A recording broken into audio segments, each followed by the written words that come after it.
What? Yeah, that's a chunk of wood. Yeah, you could do with you probably benefit from a 5-footer yourself. You got anything on the bottom of it? Got a rubber cap on the bottom, like Working.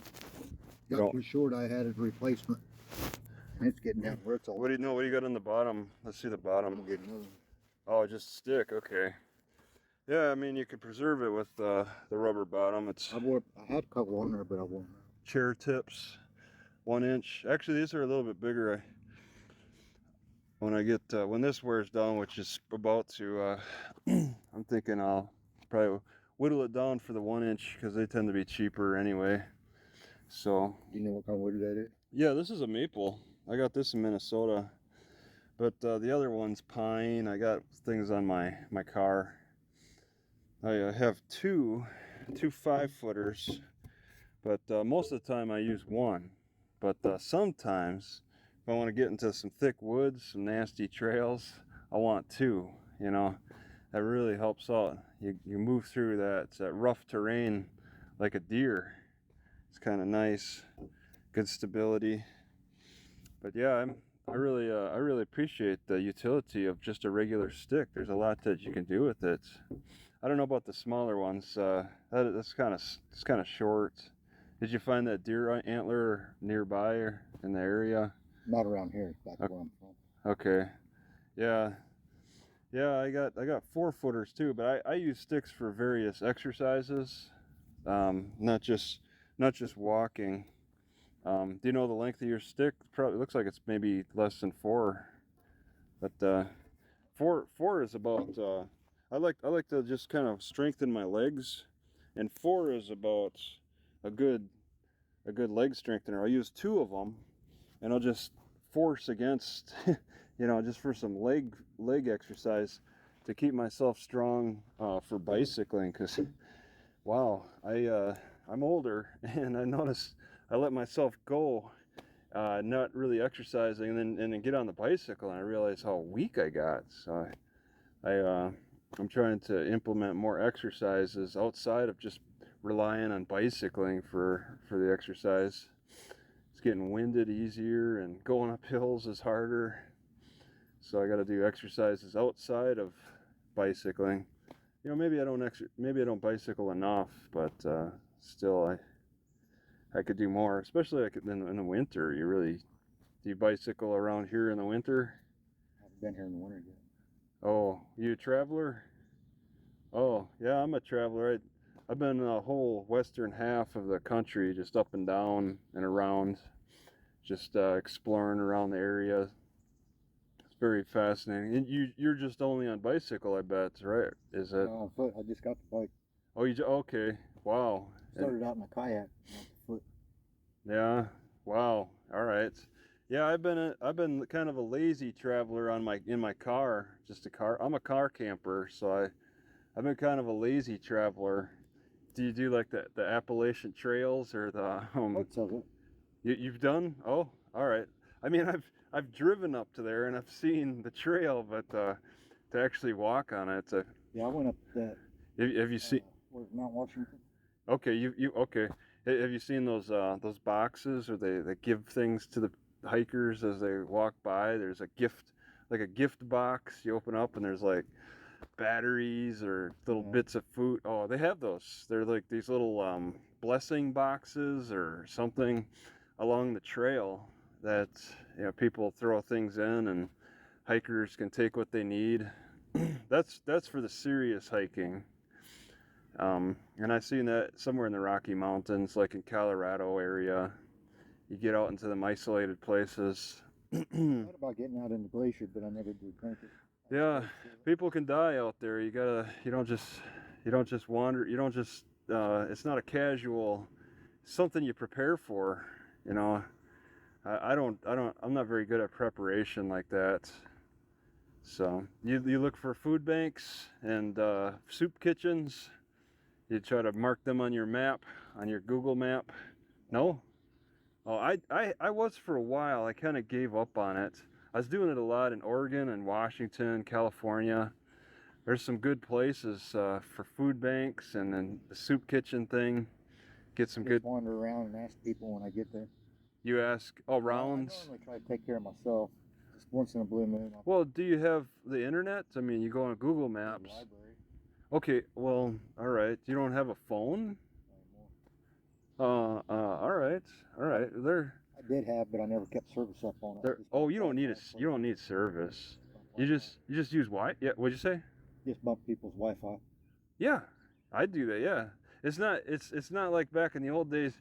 I could sit in front of somebody's house and use their Wi-Fi. You know, there were those times, but it's a little more difficult.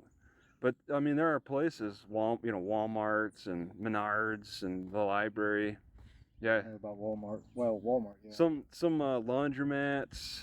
You know, there's odd places, bars. Usually your fast food places. And Yeah. bars, Yeah, you can get on and get the essentials at least, like a map.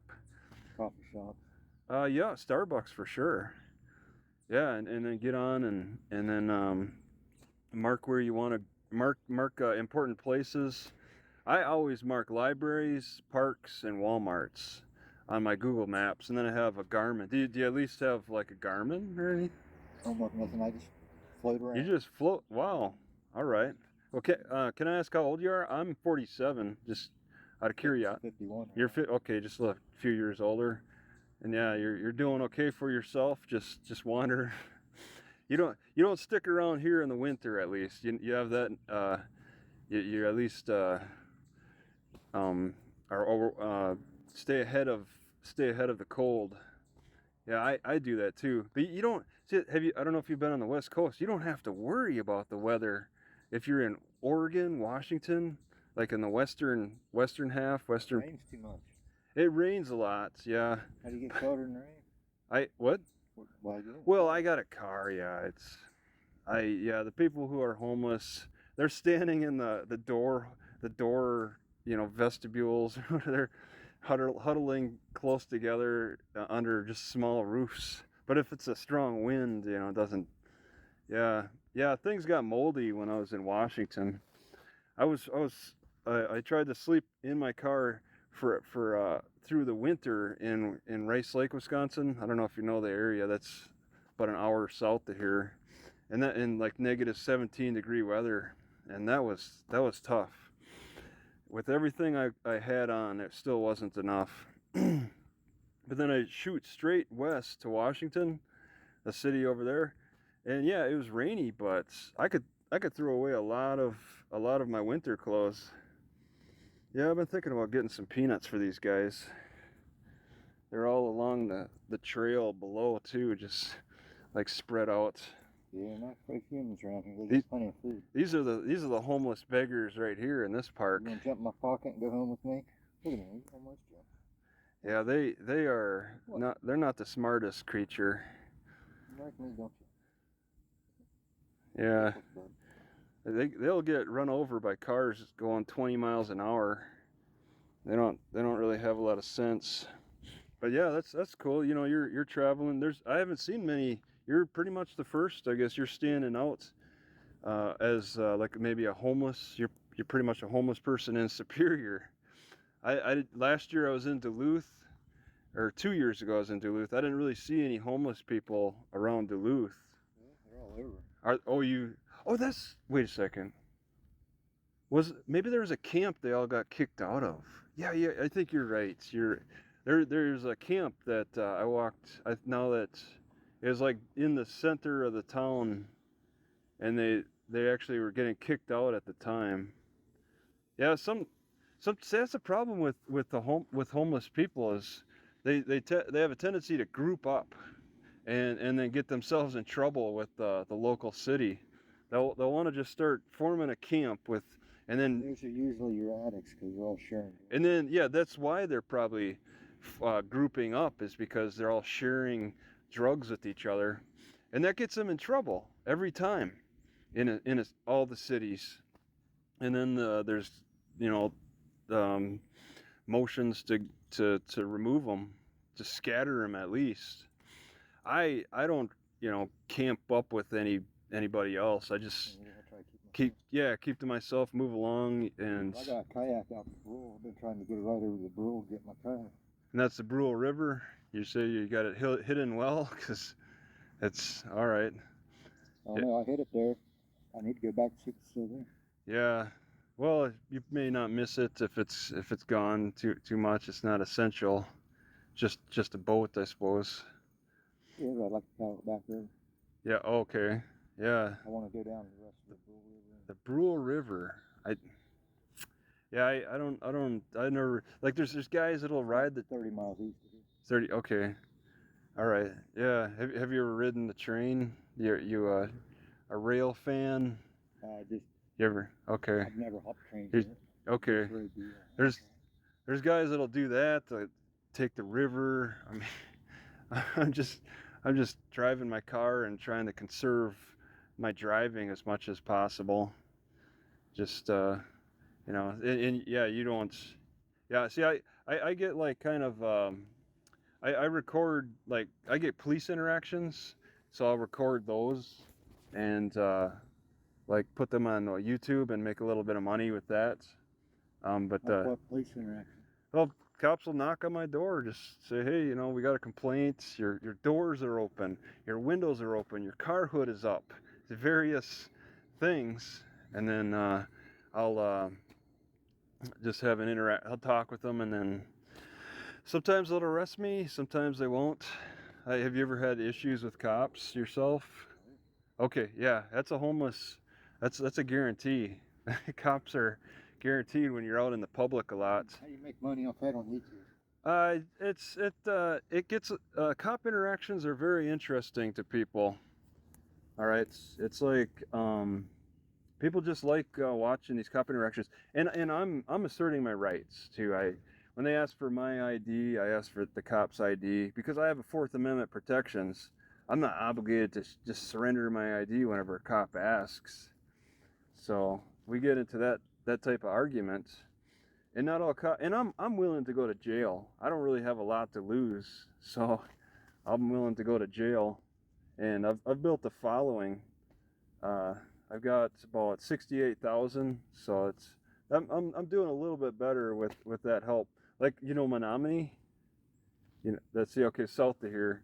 It's a cop gave me a parking ticket for parking on gravel, and it was just I think it was his sleeping spot or something, and I recorded everything, put it on the internet right away, and then people started. Oh, I got the. Is he gonna pee? All right. Yeah. So people saw it, and then started calling into the police station, and then they got my parking ticket got dropped in 4 hours from after I uploaded. If you ever get issues, that's what you would want to have like a phone or something to camera of some kind. If you get an interaction, people like to watch that. You can get help. At least it's evidence. It's documenting evidence of something that may have occurred, something that occurred, and even the most boring interactions seem to be interesting to people. If it's cops, you can just record a cop driving by you, and people want to watch that.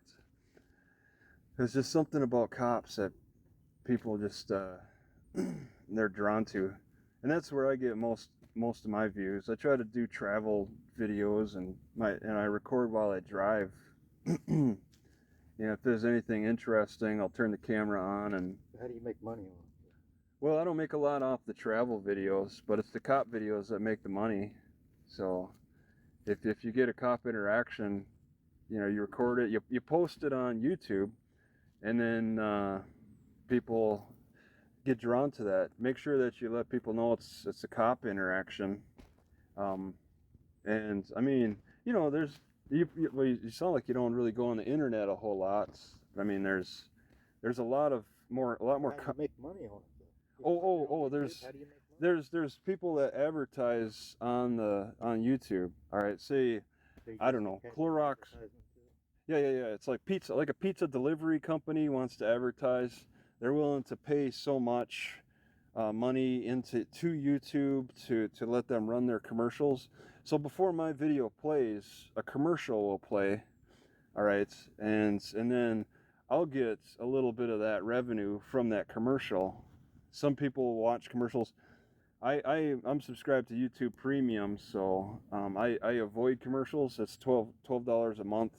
So I'm kind of people like me, yeah, you pay $12 a month. A little bit of that comes back to the person who puts the video on YouTube, and it's through advertising. It, there's different, like at Christmas time, my earnings go up a little bit coming up to Christmas because there's more advertising for all these Christmas products, whatever. And then in January, my earnings go down. So because Christmas is over, so it's up and down. And then it depends on the type of video you got up too. If somebody gets shot, that's going to get a lot of views. But I mean, you don't want to get shot. So I'm kind of just coasting by with light, more light, easier or just more boring videos to watch. Of just talking with cops, whatever. They wake like last week, cops in Hayward woke me up at 4 a.m. because my windows were open. I was just in the Walmart parking lot, and somebody at Walmart called the cops on me.